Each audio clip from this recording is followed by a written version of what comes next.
I'm not playing with you. Don't judge me by yourself. Myself? Why did you marry me?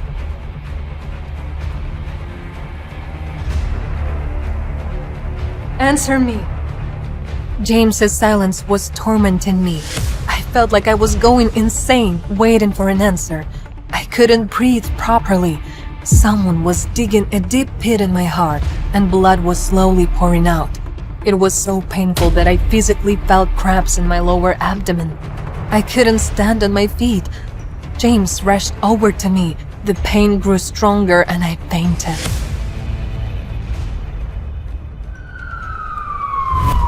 Doctor, please, save my child. I will try to do my best, but I can't promise you anything. Save my child. Save my child.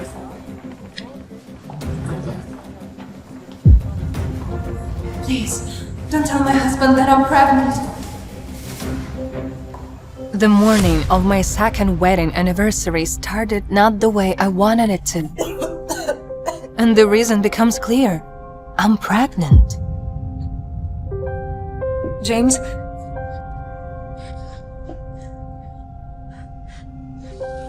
I want to tell you something. I'm filing for divorce. You what?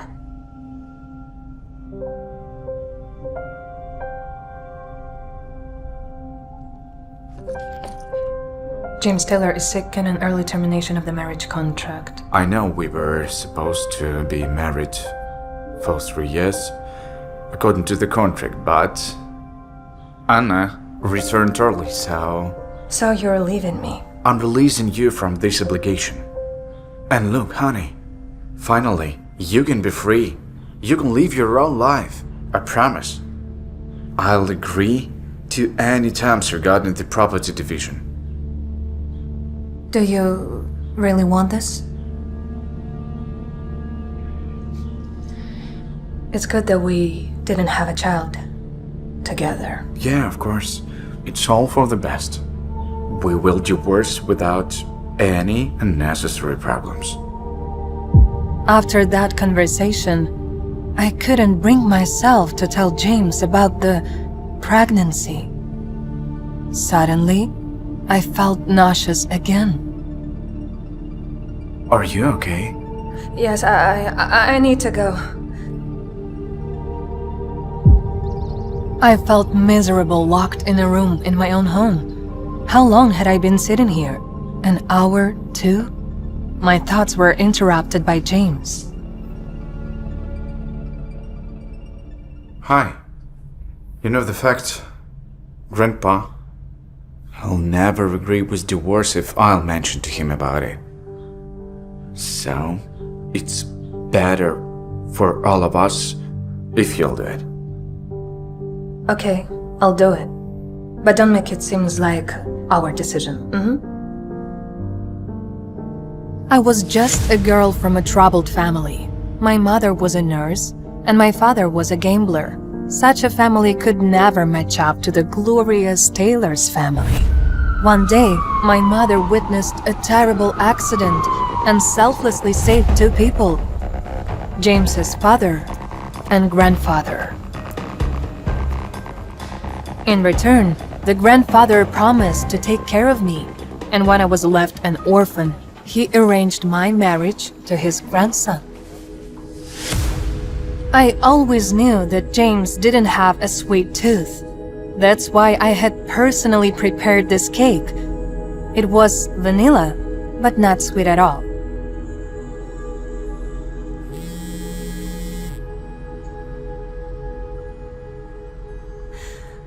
Hello, James. Thank you for your gift. I won't be coming back tonight. Oh, all right. So, candlelit dinner? Bye, Emily. I couldn't believe it. On the day of our second anniversary, my husband was having a candlelit dinner with another woman. This fact instantly made me feel defeated, hopeless to the core. I had already completely lost in this competition with Anna.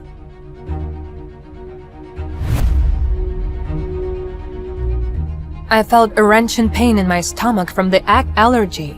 No one in this world knew about the allergy except my mother. I promised myself that this was the last time I would be this crazy and desperate. I was sick. I'm sorry. I'm sorry. Daddy doesn't love Mom, but we're gonna be okay. On this night, I tossed and turned for a long time. And just when I was almost falling asleep, Samantha called.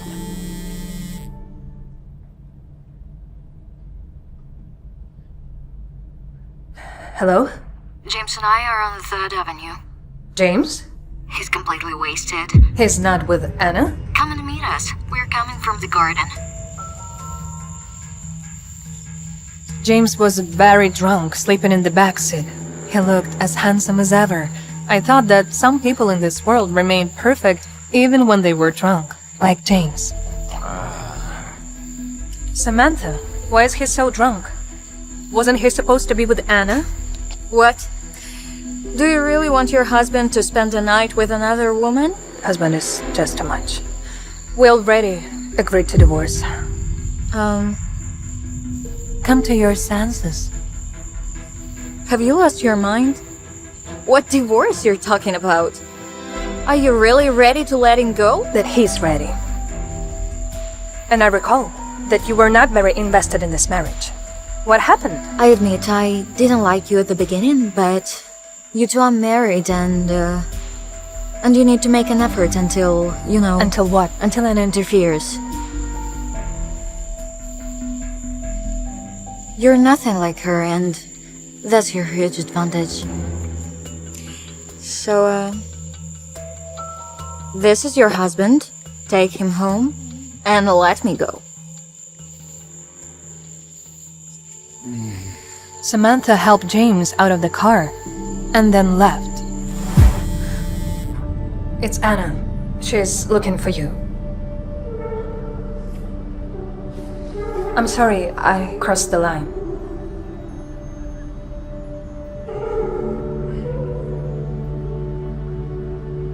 Hello? Yes. Yeah, me too. Okay, I'll be there. I answered the call by mistake. I'm sorry for that. Did Anna misunderstand everything? No. I already explained to her everything. Okay. I'm your husband, you're my wife. It's normal that we can walk together. Honey, what's on your face? This morning you say you've already taken pills. I'm sorry. Sorry. So you have to take these pills urgently. 3 pills, 2 times per day, okay? Sorry. Can I take any other treatment with no pills? Listen, these are safe, don't worry. You don't have any heart conditions or anything I should know about, right? No. Okay, then you're safe. Emily, come on.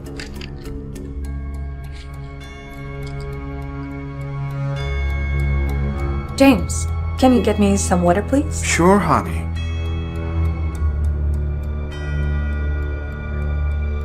Doctor, What?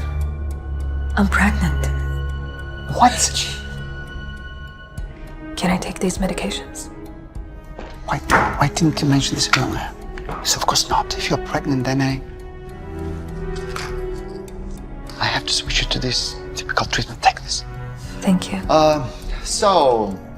Get well soon. Thank you very much. Thank you. Have a nice day. Thank you. What is this? Why did the doctor change prescription? Typical treatment will be also effective. Oh, no. Look, you all rat. It's gonna take longer. If you wanna show up at grandfather's birthday like this, he'll think that I abuse you. Don't worry. I will explain him everything. No. I should go and bring back the doctor. No, please, wait, please. It's me. I told him to change my medication. I didn't want to tell you, but I had stomach aches. These explanations were enough for James. I wanted to get rid of the rash as soon as possible, so I started applying the cream when James suddenly showed concern. James! I turned and saw Anna. I was shocked, almost unable to believe my eyes. Anna was sitting in a wheelchair. How could this happen? I had never heard anyone mention that she had a disability. I thought she was a dancer. Astonished by this revelation, I stood there for a while, unable to react. Emily? Anna? Looks like you really didn't know about my condition. No. Of course not. Everyone kept quiet on grandfather's command. Who in this family would dare to disobey his direct orders? What does Grandpa have to do with this? Your mother saved him, and he was willing to do everything for you to be the part of his family. Even blackmailing his grandson, or breaking up lovers, or... I got into a car accident 2 years ago, when I was driving to your wedding, and I almost died. I was supposed to finish this nonsense, but I ended up with a disability. No, I don't believe you. Why he would lie to me? Before our wedding, he told me that it was a voluntary decision and that you two were no longer together. We are not together? Yes. It was a compromise, you know? Because if he hadn't agreed with the wedding, his grandfather would have sent me abroad forever. So that's why he planned it all out, and you will have no disagreements with the divorce. No, you're lying. Oh, yeah? Yeah.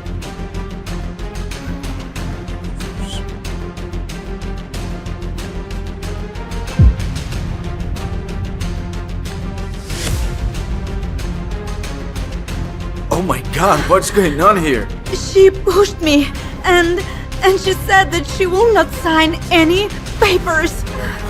Are you okay? Since when is it acceptable for a mistress to hug another woman's husband? In public. Mom, what are you doing here? Me? I shop here. And what's your excuse? A married man embracing another woman. I'll explain you. No need. And do me a favor, do not call yourself my son if you're planning on doing this. What is she doing here with you? Linda? I'm sorry. I wanted to pick a birthday gift for grandfather and James. He knew what he liked, so that's why we're here. You are not invited to the party. And as for the gift, we all know what Grandpa wants. A great grandchild. Which has nothing to do with you. Mama!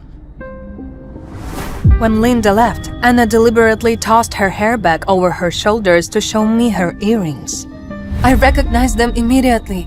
Jade, just like the ones James had promised to give me for our anniversary. Where did you get these earrings? They're so lovely. Oh, thanks. I found them at James' place the other day, where he gave them to me. I'll stay with Anna. You better go with Alex. I'll ask him to take you home.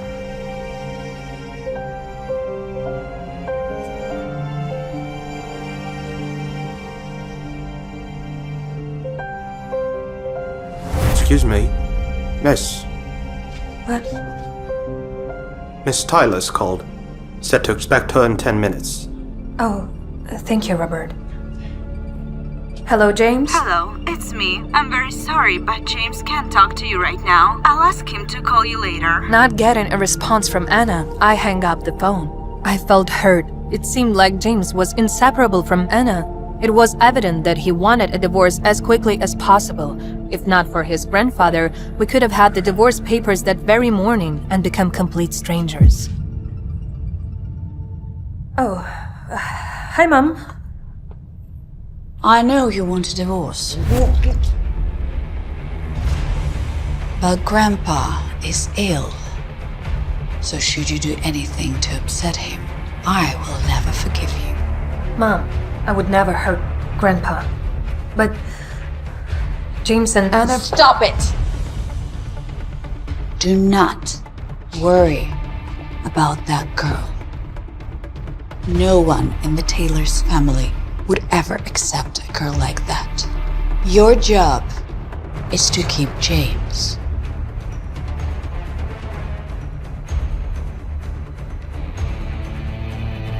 Regardless of whether you enter this marriage for love or money.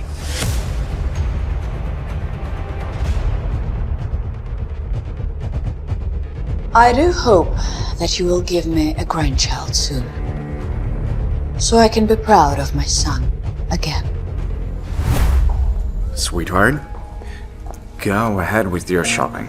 When you're ready, I'll ask the driver to take you home, okay? Okay. Don't worry about me. I'll take care of myself. Okay? Okay.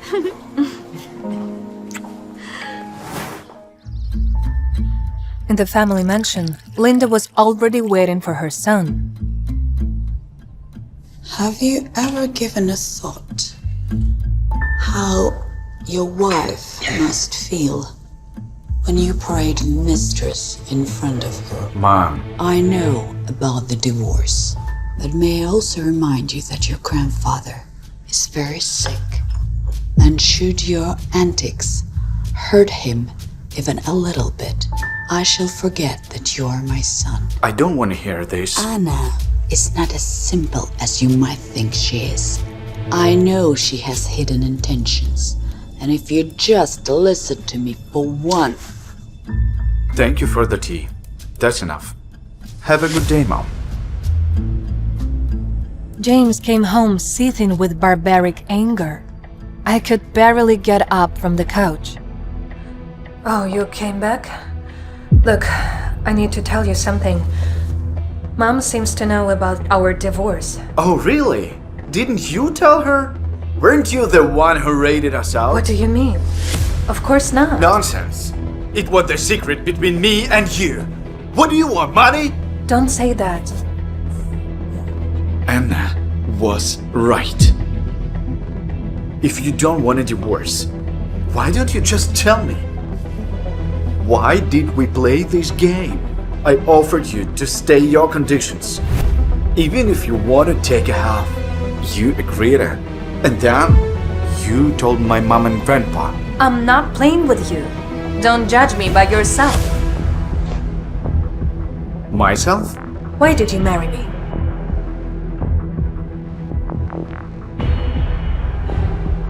Answer me. James's silence was tormenting me. I felt like I was going insane, waiting for an answer. I couldn't breathe properly.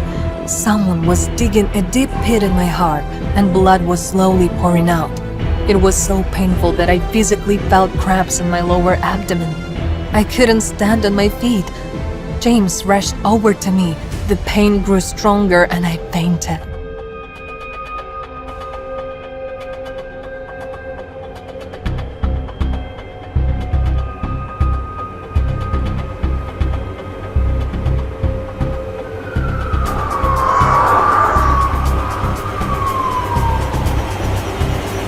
I woke up when they brought me to the hospital, and all I could think about was to save my child.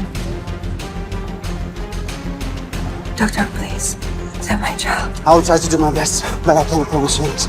Save my child. Save my child.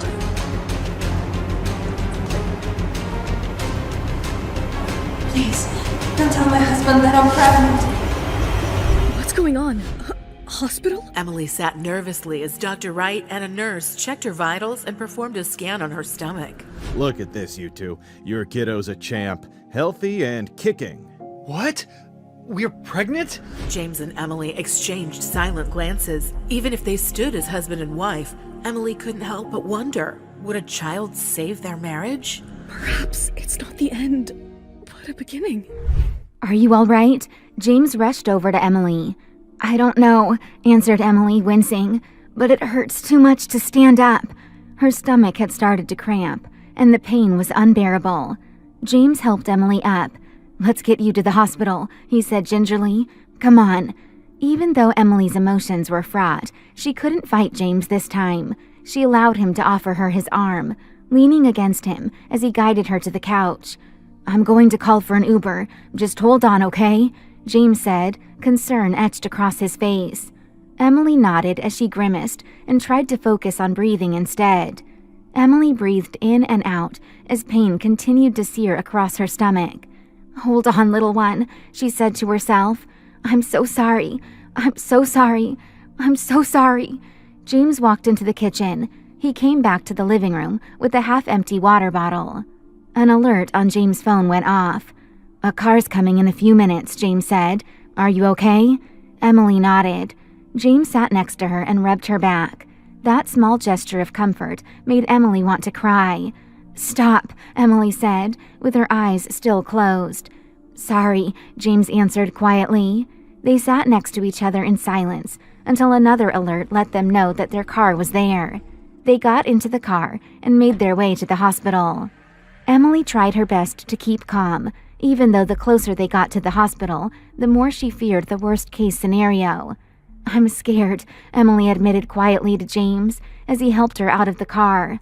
"It's going to be okay," James said as he helped her inside. "I promise." James quickly motioned for an attendant to grab them a wheelchair. Emily sat in the chair as James called someone on his phone. "Hey, Dr. Wright, it's James," James said on the phone. "We're here. We'll let the front desk know. All right, see you soon." "Who is that?" Emily asked. "Dr. Wright, a family friend. He's the chief of obstetrics and gynecology here. He'll be here soon to help us out." James spoke with the front desk, and soon they were ushered to another floor. It was much quieter here. They were escorted to a large, pristine room with all the standard equipment of an OB/GYN, but also equipped with couches and a coffee table. Emily shook her head at the extravagance. James always made sure he had the best amenities there were, even while in crisis mode. "How are you feeling?" James asked, helping her out of the wheelchair and onto the couch. "I don't know," Emily answered as she sank into the couches. "Exhausted?" She shivered at the hospital's temperature. James grabbed a folded blanket on the examination table and wrapped it around Emily. "Rest until he gets here," James suggested. Emily nodded. Despite the physical pain still clawing at her insides, she closed her eyes and miraculously drifted off to sleep. Her dreams were fragmented and littered with crying babies and Anna's leering face. Emily was wandering around hospital rooms, only to find empty spaces. She had no idea what she was looking for, but every room was open. James stood at the end of the corridor and called out to her. "Emily, Emily," James called out. Emily soon woke up to James gently shaking her shoulder. She was confused before she remembered where she was, and everything that had happened in the last 24 hours. "Emily, I'm Dr. Wright," an older gentleman smiled at her. "James called and said you were experiencing some pain. How far along are you in the pregnancy?" Emily nodded. "I'm sorry, I fell asleep. Yes, I'm 4.5 months pregnant." Dr. Wright nodded. "I see. Well, first off, congratulations. And why don't you come over here and we'll do a scan and make sure everything is all right." James helped Emily to her feet and onto the examination table. Emily sat nervously as Dr. Wright and an assistant nurse looked over her vitals, poked and prodded, and brought out an ultrasound machine to scan her stomach. Emily let James hold her hand through the process. She didn't know if it was for her or for him, or maybe in this case, they both chose to lean on each other. After several moments of scanning, Dr. Wright turned to the worried couple. "I'll start with the good news. The baby is fine," Dr. Wright said. However, this was a small warning sign. If there are external stressors, whether you aren't eating enough or are undergoing stress, this will affect your body and your baby. Emily nodded. James hung his head at the mention of external stressors. "Would you like to know the sex of the child? I can tell you right now," Dr. Wright asked. Emily and James exchanged a look. Emily started. James said. "We'd love to know," Emily answered. Dr. Wright nodded. "Congratulations. You two are to become parents to a healthy baby boy." Emily and James both let out a shriek. They couldn't help but embrace each other and then quickly let go. "Thank you so much, Dr. Wright," James said, shaking the doctor's hand. "I'll have your favorite barrel scotch delivered for Christmas." Dr. Wright laughed. "James, my boy, look at you all grown up. You're going to be a father. The kid who used to steal liquor from Mark and Linda's liquor cabinets." James let out an embarrassed laugh. "Dr. Wright, I was 15. "Hopefully your baby boy will be less rambunctious than this one," Dr. Wright said to Emily. Emily couldn't help but smile. She had known James since high school and knew exactly what Dr. Wright was discussing. "I'm pretty even-keeled. Hopefully our son will take after me," Emily said in good humor. James let out a chuckle. "Let's hope," he agreed. "Well, I'll let you two rest," Dr. Wright said. "Keep me posted, James, and give me a call anytime." "Thanks, Dr. Wright," James said as he walked Dr. Wright to the door. As James stepped away, Emily placed her hand on her stomach. The last few minutes felt almost normal.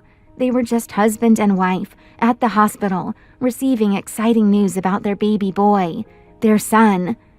"God, I could have done without this," James muttered to himself. The bubble of happiness Emily had surrounded herself with suddenly burst. "I'm sorry to have inconvenienced you." "No, I didn't mean it like that. It's not this. It's everything. It's our entire relationship," Emily sneered. "I get it. I'm sorry we both wasted the last 2 years of our lives." James walked back to Emily and let out a long sigh. "The baby is good." "He's healthy and good," Emily agreed. "Thank God," James said. "If something happened, it would have been because of me." James suddenly let out a small sob. Emily froze. This was the first time James had ever cried in front of her. "James," Emily said softly. "He's all right. Everything's all right." "I am selfish," James said. "I can't help it, but I'm going to do better. I want to do better." Emily nodded. "We'll figure it out." James sat at the end of the operating table. "We're going to be parents," James said quietly in awe. "I know," Emily said, rubbing her stomach. Emily and James might have had different temperaments, different morals, to their taste in interior design, but they had always shared the same vision for the future. They had both talked about having a family. Emily and James tried to get pregnant about a year into their marriage, but after months of trying, they found out that the possibility of Emily getting pregnant was less than 10%. It wasn't impossible, but something about knowing how difficult it would be disheartened both of them. It had been a little rocky ever since. "I don't know what to say," James said quietly. Emily looked down at her hands. She didn't know what she wanted to hear. In just a day, so much damage had been done to their relationship. On that same day, a once-in-a-lifetime experience had made her feel closer to James than she ever had, even if just for the length of a doctor's visit. "Don't say anything," Emily said. Despite the horrible way the day started, it ended in a way she couldn't believe. Hearing their baby was fine, and a healthy baby boy. That moment of bliss was how she wanted to end the day. James looked at Emily and nodded. He grabbed her hand and squeezed it. "Ready to go home?" he asked. "Yup," Emily said. James helped Emily to the wheelchair and wheeled her out the door. "All right, let me see what the ETA on the rides is," James said, looking through his phone. Then, unmistakably, a shrill voice rang through the lobby of the hospital floor. "James Taylor, you stop right there!" James froze and looked up. Emily didn't know whether to smile or wheel away. There was nobody more imposing and scarier than her mother-in-law. Does Linda know about Emily James' baby? What will James do next? "Mom?" James yelled. Emily couldn't help but let out a small snort. She could sense the flash of terror in this grown man's body at the sound of Linda Taylor saying his full name. "What are you doing here?" James asked. "James Taylor, you have a lot of explaining to do," Linda hissed. It was nearly 3 a.m., and Linda looked impeccable. She was in light gray cashmere sweats, her gray hair pulled back into a low bun. Her pearl earrings glinted against the fluorescent lights. She looked every bit of the class and wealth she was born into. "Linda," said another voice. James' father, Mark, exited the elevator. "Linda, you left me on the ground floor," he said, walking over. "I wanted to catch this swine before he ran off," Linda barked. "Mom," James said, "you're making a scene." "Oh, I'm making a scene?" Linda yelled. "Guess who called me this afternoon about your little scheme? How could you?" "Mom, I don't get how you're so upset over this. It's my life," James argued before Linda cut him off. "Your life? Just your life?" she screeched exasperatedly and started to hit him with her purse. "Linda, calm down," Mark said, grabbing his wife. "Dave will kill us for making a scene." "James, your mother and I are not happy with the decisions you've been making," Mark said sternly. "Dad, it's been a long night," James said. "I would like to get Emily home." No, we need to talk now," Linda yelled against Mark's arms. Emily knew there was no fighting Linda when she was in fight mode. "Maybe we could step inside the room," Emily suggested. James groaned. He begrudgingly wheeled Emily toward the room they had just exited from, and his parents followed. Soon they sat facing each other on the couches. It was uncomfortable to say the least, especially for James. "James, how could you?" Linda wailed, breaking the silence. "Mom," James said, exasperated, "this isn't about you." "Oh, really, James? You're right. This is all about you," Linda said. "What is going on, James?" Mark asked. Emily leaned back on the couch and observed the family dynamic. It's about... God, I don't want to talk about this with you. It's none of your business," James exclaimed. "None of our business? Oh, it's our business, all right," Linda said. Emily then felt the room tense, which puzzled her. Mark quickly spoke. "James, have you thought this through?" "I won't talk about this here right now," James said adamantly. Emily decided to speak up. "It's been a long day and an even longer night. Maybe we pick this up in the morning with clear heads?" Mark and Linda exchanged glances. "You're right, Emily," Mark spoke. James just stared down at the floor. Having momentarily eased the tension, Emily decided to take the opportunity to change the subject. "How did you know where to find us?" she asked her in-laws. "Dr. Wright is an old family friend. He told us that James called," Mark explained. "Isn't there a doctor-patient confidentiality clause?" James exclaimed, throwing his hands up in protest. "Yes, but you're not the patient," Linda snapped. "Mom," James said. He felt hurt by Linda's tone. "He just let us know that you two were at the hospital. Nothing more," Mark tried to explain. "Sure, no harm," Emily answered. There was no use arguing semantics with this crowd, especially with how exhausted she was. "Have you heard the news?" Emily asked them. "What news?" Linda asked. Emily and James exchanged looks. James nodded. Linda gasped. "We're having a boy," Emily said. Linda and Mark leaped to their feet, hugging each other and crying. "Oh, congratulations," Linda said, leaning in to kiss Emily. "James," Mark said, reaching out to shake his son's hand.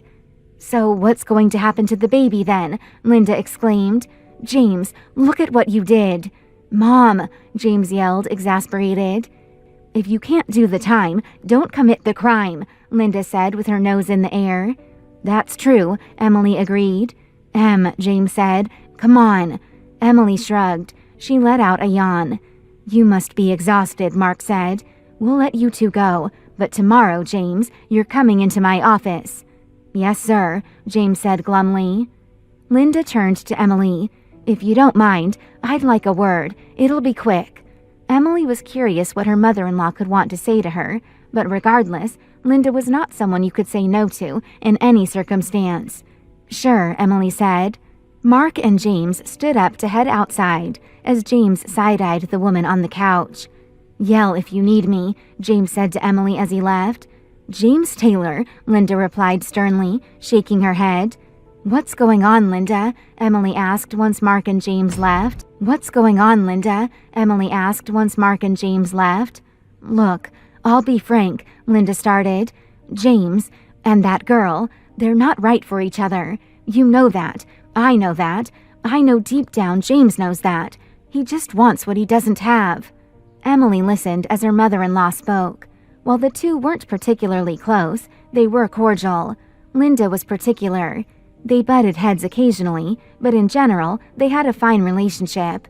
"Thanks, Linda," Emily said slowly. "I don't know what to make of it and what to say."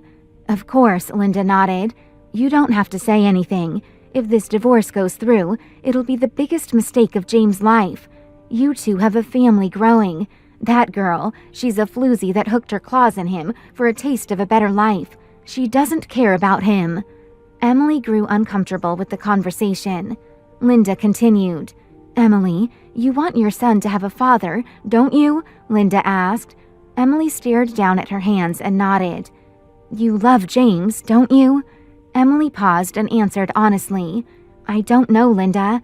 Sometimes it felt like she loved him more than anyone. Sometimes she wanted to be as far away from him as possible." Linda nodded. "I understand. That's perfectly understandable. Marriage is long, Emily. There will be ups and downs if you want to build a family. This can either end what you and James built, or be a small blip. James might not be the only one to regret this." Linda took Emily's hands in hers. "I know you've loved James for a long time. I know it. I see it. He doesn't deserve you, Emily. But he could one day. This is a mistake. You guys are young. You can recover from this." Emily's heart grew more conflicted with Linda's words. While they seemed encouraging, they were equally toxic. What kind of woman encourages another one to let her husband grow up while cheating on her? "Thanks, Linda," Emily said quietly. "I have a lot to think about." Linda nodded and let go of Emily's hands. "Emily, fight for the relationship. If you need anything, don't hesitate. We can win this." Linda helped Emily up. "I have to use the restroom, actually. I'll be out there in a sec," Emily said. "Will you be all right?" Linda asked. "I'll be fine," Emily smiled. Emily went into the suite's restroom. Despite what had been happening, there were perks of marrying into the Taylor family, like first-class pregnancy suites at the best hospitals, and the head physician just a phone call away. Emily caught a glimpse of herself in the mirror. Dark bags hung under her eyes and were swollen from crying all day. Emily splashed cold water across her face. She looked forward to ending the day in bed, with hot tea and reruns until she fell asleep. Emily opened the restroom door and headed to the suite's door, but she heard raised voices. She leaned closer and realized the Taylors were in a heated argument. She could make out James' voice. "I don't care. She deserves to know." "James, don't be ridiculous," argued Linda. "This is more than about you," Mark yelled. "Screw the contract," James yelled back. "Contract?" Emily said out loud to herself. "What are they talking about?" Emily opened the door to Taylor's surprised faces. They quickly tried to compose themselves. "You must be exhausted. Let's let James get you home." Her father-in-law's voice was full of forced lightness. "What about the contract? I know that we initially got married because your grandfather wanted us to, that it's all some old family tradition. I know I'm not going to get anything in the prenup," Emily asked. "That's not the problem, dear," Mark sighed. "That contract comes with certain obligations, ones that you will have failed to meet if you divorce now. And, well, there will be consequences." A stony silence filled the air as the Taylors looked at one another, then back at Emily. "What the hell is going on?" she thought to herself, waiting for their reply. "What kind of consequences? What's going to happen to me?" Why are you telling me this now? Because, my dear, James has impregnated someone else before he impregnated you. It hit Emily like a ton of bricks. All the puzzle pieces fell into place. Is it Anna? It's Anna, right? I can't believe this. Is she also having a son? We don't know yet. Anna doesn't want a gender reveal.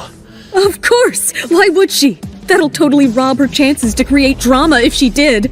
Mark reached over and patted Emily on her shoulder condescendingly. Your child will be cared for and showered with all the same privileges that come with being a Taylor. But he'll have to deny his true birth order and the rights to his lineage if Anna gives birth to a boy first. Emily's mind reeled. Tears welled in her eyes, but she fought them back, her jaw setting in a grim line. So, it was all a lie? Our marriage, our family? It was all just a part of some bloody contract? James looked down at his hands, speechless, prompting his mother to speak for him. I know how you feel, Emily. Are you saying Mr. Taylor cheated on you too, Linda? Did you, Mr. Taylor? Did you enjoy your time with your mistress? James sure seemed to. James tried to reach out to her, pleading for forgiveness, but Emily didn't want his apologies. She wanted answers. And what if I refused to go along with this charade? What if I want a divorce? The Taylors stared at her. Their expressions were cold and hard. That would be very bad for you and your baby, Emily. You'll face severe consequences for breaking the contract. Emily processed Linda's words. The threat was crystal clear. She felt a shiver of fear creep up her spine, but she quickly pushed it aside. I guess we'll see about that then, won't we? Having had quite enough, Emily turned on her heels and walked out of the room. Just then, her phone buzzed in her pocket. Glancing at the screen, she saw a name she hadn't expected. It was Anna. What do you want? Emily, I am so sorry. Sorry? For what, Anna? For sleeping with my husband? For betraying me? Or for becoming the mother of the next Taylor heir? Emily, I didn't know about the contract, I swear. Whether you knew or not, Anna, it changed nothing. I know, I wanted to apologize and ask if we can be civil to each other, for the sake of propriety. It's too late for that. Think about it, Em. We can both share James and his fortune, right? Your apology sucks, Anna. Fine. Don't accept my apology. Just be a sob story like always. You have been that way since high school. Poor little Emily Clark, who just wants everyone to feel bad for her. Emily was exhausted from all the insults directed her way. He never loved you, Emily. Never. James only married you out of pity. He loves me. Do you hear me? He's mine. Oh, Anna, this is so funny. You and your stupid ego. To be honest, Anna, I'm grateful. See, you've done me a favor. You've unburdened me of a man who doesn't know how to value his vows or his family. Anna fell silent and Emily continued, her tone mocking. Enjoy my leftovers, Anna. You deserve that. I hope he's everything you ever wanted, because he's certainly not what I want anymore. Emily disconnected the call before Anna could come up with a retort. At that moment, Emily vowed to her unborn baby. Don't worry, baby. I'm going to make the entire Taylor family pay for what they did. No matter what anyone says, you are the rightful Taylor heir. And one day soon, you will own every red cent of their billion-dollar fortune. Emily squared her shoulders and pushed open the door to the hospital room. She had to win this war, and for that, she had to strategize. Anna! Of all people, James! I honestly thought that he'd have better taste. Linda, let's not forget that Anna is carrying our grandchild. Yeah, a grandchild that I never asked for, Mark. A grandchild that's tearing this family apart. You need to calm down. How can I? Having an affair is one thing, but a divorce? That too when your wife's pregnant. It's simply not done in our family, James. I know. I messed up. I got carried away. But I can issue a statement. I can say I never meant to ask Emily for a divorce. I can say it was the lawyer's mistake. Good. Make it right then. I know you can. Amidst their argument, the Taylors finally noticed Emily standing in the doorway. Emily, you agree with me, don't you? That talk of a divorce is jumping the gun. I know you're hurt by what Anna has done. I don't care what Anna or James did to me. She's carrying your grandchild, and for that reason alone, we should be kind. Why the sudden change of heart? I don't want to argue and fight about any of this anymore. Not tonight. The most important thing now is making sure my baby boy is healthy, and negativity is not the way to do that. Relief flashed across the faces of the Taylors, adoration for Emily washing over them. Emily felt sick about it, but didn't let her smile falter. She pretended that she had accepted the terms of their contract. It was the only way she could put her plan into action and plot their downfall undetected. I think it's also worth mentioning that Grandfather Taylor's 80th birthday party is just around the corner. It'll be the right opportunity to do damage control on the divorce story. You're right, Em. I've been so caught up in my mess of things, I forgot. Why don't we go and pick up his gift that we missed earlier? It would be a good distraction, and I'm sure Grandpa would appreciate it. James has an important meeting tomorrow, so I'll take you shopping. What meeting? The one with the investors, remember? Right. I guess you two should go without me then. Great. Emily, why don't you come over for brunch and we can head out from there? I'd love that, Linda. After coming home, Emily kept on planning her next move. She suddenly got an idea. James, could you pick up some food from Ricardo's for dinner? I'm craving some Italian. James nodded and left immediately. Emily quickly moved to James's home office. She knew what she was looking for, James's emails. As she read further, Emily felt her stomach knot. This was more than just infidelity. James was embezzling from his own company. Who is this man I married? I need to save this evidence so I can use them later. Wait and watch, James. I'll give you a taste of your own medicine. Oh, God. This morning's sickness is killing me. Emily stumbled out of bed while James slept peacefully. A bitter laugh escaped Emily's lips as she watched him. Sure. Why would he be worried anyway? Racing to the bathroom, Emily rinsed her mouth and forced herself to get ready for her mother-in-law's brunch and gather more intel on James's embezzlement. Let's get this over with. We can do this. Upon entering the Taylor mansion, Emily was greeted by the sight of the lavish interior. Lady Taylor has been expecting you. Please follow me to the kitchen. Linda sat at the end of the table, a cup of steaming coffee in her hands. Emily, dear, I'm so glad you could make it. How could I miss it? Feeling a surge of sadness, Emily glanced around the dining room. With her own family absent, Taylor's frequent family dinners had been the only family she knew. Emily, I admire your attempts to remain neutral in this whole situation. But we can't ignore the threat that Anna's pregnancy poses to our family. Why do you say that? Anna has always been obsessed with James. She sees James as her ticket to the good life. And if Anna is indeed having James's firstborn son, she seems to want to be Taylor badly. Why shouldn't she have it? Because of our family's history, Emily. Anna's grandfather and Grandpa Taylor are sworn enemies. I was already worried about this illicit child, and now James wants to marry Anna. Grandpa Taylor will go nuts. Emily was overwhelmed by the shocking news. She started feeling sick again. I think I need to lie down. You mind? Of course not, dear. Let's get you to one of the spare rooms. Marianne, please take my daughter-in-law to lie down. Marianne arrived and wordlessly began to guide Emily out of the dining room. Linda picked up her phone, her heart pounding in her chest. She dialed James's number, and he picked up after 3 long, agonizing rings. James, it's your mother. Mother, I can't talk now. I'm busy. Linda could hear the distinct sound of a cash register ringing and the calm tone of Anna's voice in the background. Busy, huh? Is that the diagnosis from Dr. Lying to your mother? What? No, Or perhaps your new nurse Anna recommended some retail therapy? Mom, No, James, you listen to me. Stop this nonsense and get yourself to my house immediately. I don't think... No, you haven't been thinking. Otherwise, you wouldn't have allowed Anna to turn your head like this. But Mom... James, I swear to God, if you don't show up at my house within the hour, I'll track you down and humiliate you in front of your mistress. Is that what you want?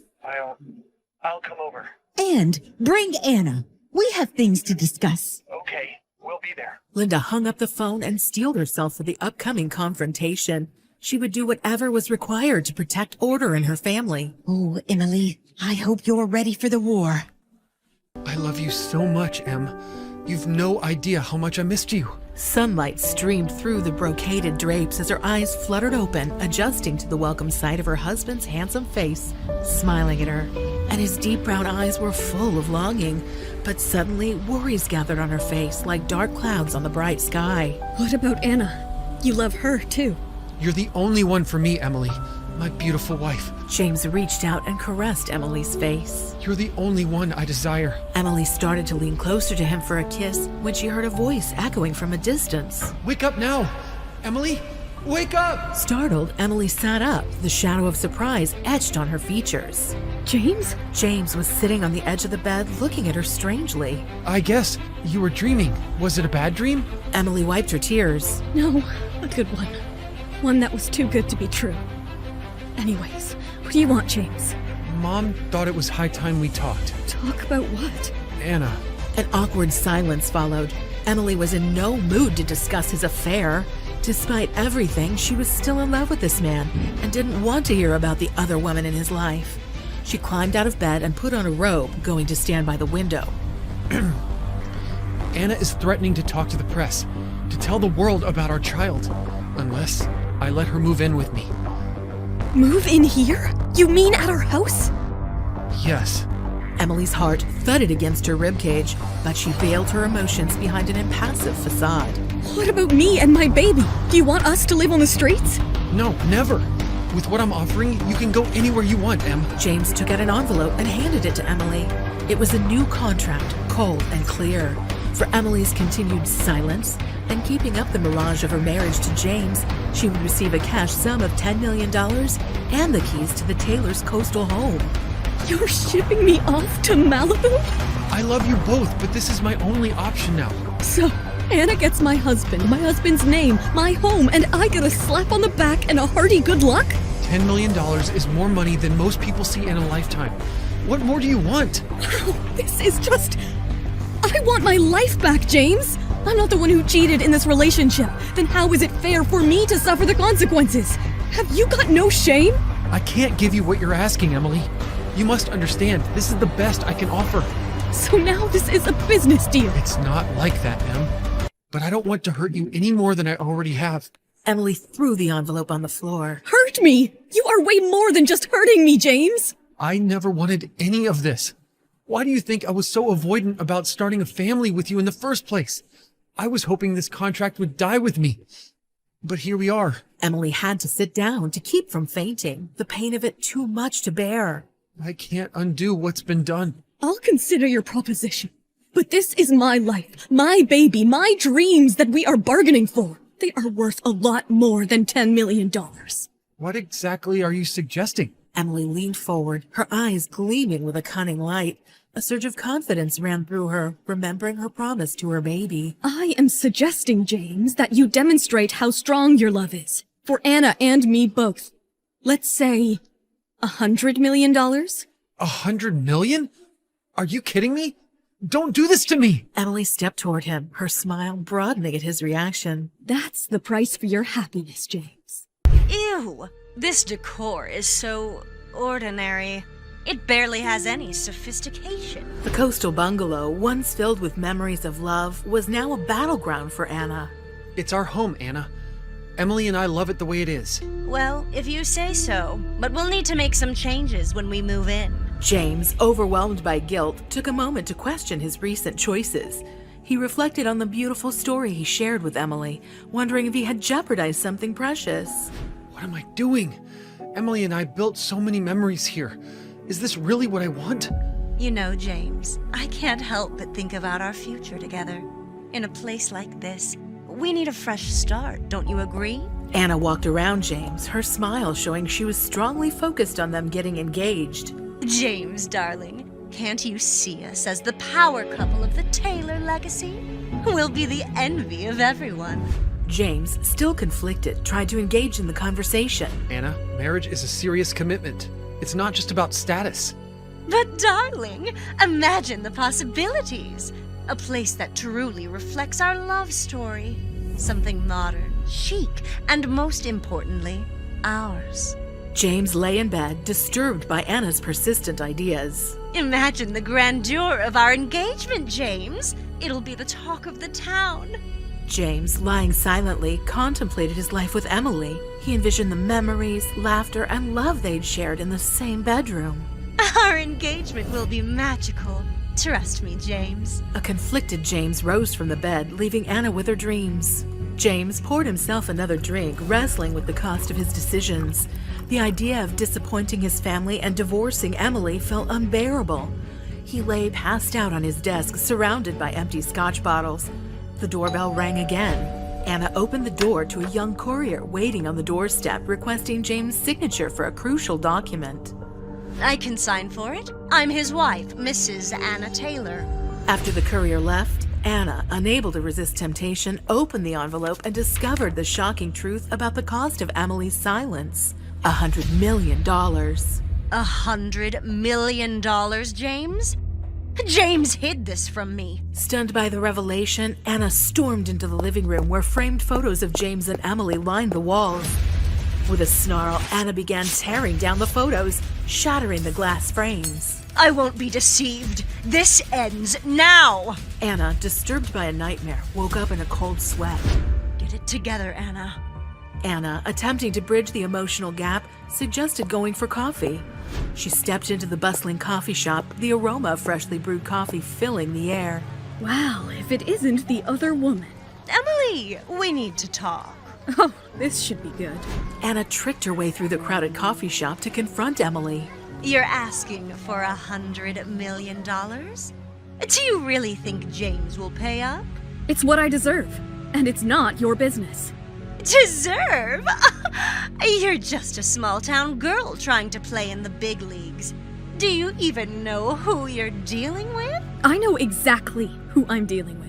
Oh, Emily, let's talk about your illustrious past. Remember that little incident in college? My past is none of your concern. You're delusional if you think James will choose you over the Taylors. You underestimate the power of love, Anna. But let me enlighten you. This emerald has been in the Taylor family for generations. James gifted it to me, a symbol of our commitment. Emily revealed the Taylor family emerald, a dazzling piece of jewelry with a rich history. That doesn't change anything. It changes everything. James chose me, and this emerald represents a legacy that no amount of money can replace. The confrontation spilled onto the sidewalk, escalating into a heated argument. Do you think you're special? You're nothing compared to what the Taylors can offer. I won't let them dictate my worth. Blinded by rage, Anna failed to notice an approaching car. Watch out! In a shocking moment, Anna was struck by the car, the screeching brakes and the impact drowning the surrounding noise. Emily stood frozen, dumbfounded as the chaotic scene unfolded before her. Paramedics rushed to attend to the injured Anna, and police officers started securing the area. This can't be happening. A police officer approached Emily, a concerned look on his face. Miss, do you know this woman? Yes, I know her. We were just talking. The reality of the situation started to sink in for Emily. The threats and heated argument with Anna replayed in her mind. What have I done? Paramedics loaded Anna into the ambulance, and Emily was left standing on the sidewalk, haunted by the consequences of the dramatic confrontation. Anna lays unconscious in a hospital bed, surrounded by medical equipment. She's in critical condition. We're doing our best, but it's too early to determine the extent of her injuries. Emily, guilt-ridden, looked at Anna's lifeless form, the weight of the situation bearing down on her. But then she got a call. Hello? Mrs. Emily Taylor, can you please come to the nearest police station? We need to talk. Emily sat across from a detective who was jotting down notes. Hey, I understand this must be difficult for you. We need you to provide a statement about the events leading up to the accident.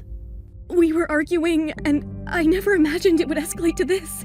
She threatened me, and I just wanted to get away. We'll need your cooperation in the investigation. Your statement will be crucial in understanding the circumstances. The detective continues taking notes as Emily struggles to recount the details. Hey, listen, Mrs. Taylor, I feel you are lost. You may go for now. Another police officer will meet you later at the hospital, though. And then the car came speeding and hit her.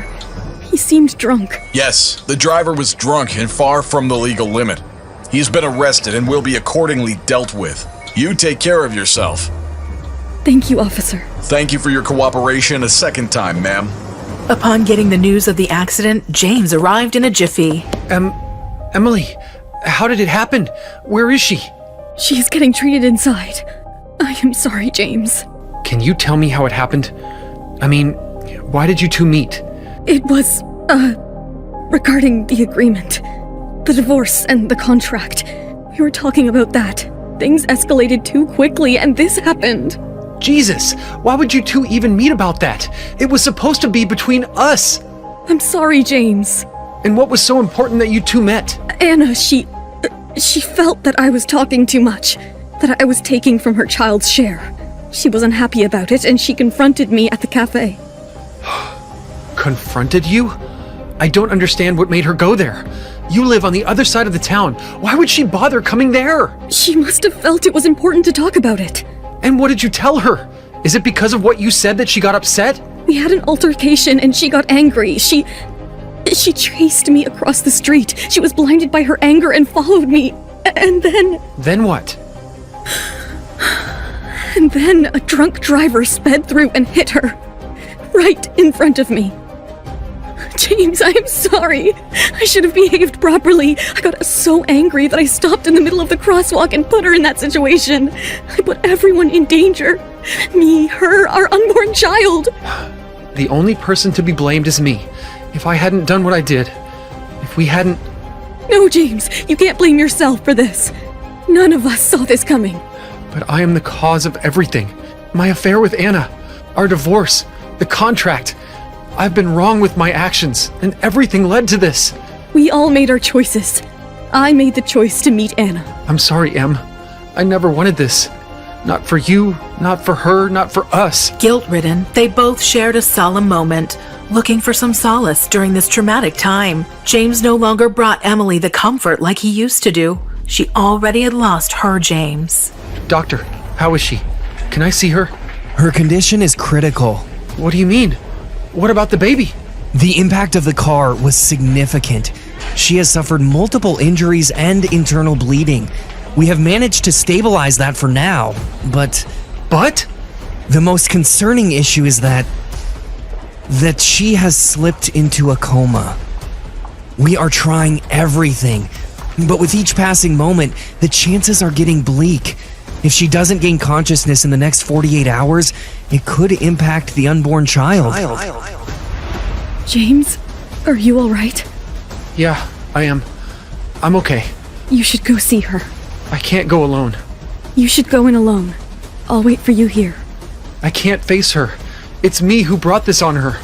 This is not the time for blame games. Go see her. James went inside to see Anna and Emily stood there in a state of disbelief, still trying to process everything. Why did I let James decorate this place? It's just ridiculous. It's just metaphorical, alone with all the luxuries around. Evening, Mrs. Taylor. Evening, Bernard. How are you? I am good. Are you all right? You look a bit tired. Beautiful, but tired, ma'am. It's been a long day, Bernard. A really long day. You know, coming to this place without James, well, it feels like a house now. Not the home it was before. Would you like me to prepare something special for you? You sound like you could use a good meal from someone that loves you. Oh, Bernard, you are a savior. That sounds perfect. What would you like to have? Surprise me. I completely trust your judgment. Very well then. I'll prepare something which will lift up your mood and put some color on your pale cheeks. After all, you are eating for two. Thank you, Bernard. Bernard went into the kitchen, showing his handicraft, and as the kitchen filled with the smell of roasting meat and buttery herbs, Emily started feeling nauseated. Bernard, I am sorry, but I am not feeling well suddenly. I think I should just lie down for now. It's all right, Mrs. Taylor. I'll finish it up and put it in the fridge. Eat when you feel like it. Take care of yourself and your baby. Exhausted by a long day, Emily was drained and soon went into deep sleep. As the night passed on, the storm became strong, awakening Emily at 3 a.m. Her childhood fear of thunder and lightning had resurfaced, but she needed to act bravely, not only for her sake, but also for the unborn baby. Don't be scared, Emily. It's just a storm. It will pass away. Don't worry, baby boy. Your mother is a strong woman. Could it be at this hour? As Emily waited, grasping the fire poker, her heartbeat echoed in her ears. The door clicked open, and a man walked in with stumbling footsteps. Emily, I'm... Wait a second, is that James? Jesus, you scared me to death. What are you doing here? Emily switched on the lamp and could finally make out James.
away, James cupped Emily's face and kissed her. It was a kiss full of regret and unspoken words. We shouldn't be. Emily managed to gasp out, but James still went to bury his face in her neck. Hush. Just let me. Emily pushed him away again. Reality flashed back in front of her eyes. The betrayal and the lies all came back to her. No, James, we can't do this. James felt a strong refusal for the first time from Emily. Right, you're right. I better go to the guest room. Emily woke up the next morning to the incessant ringing of her phone.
Chair nearby to let out her frustration.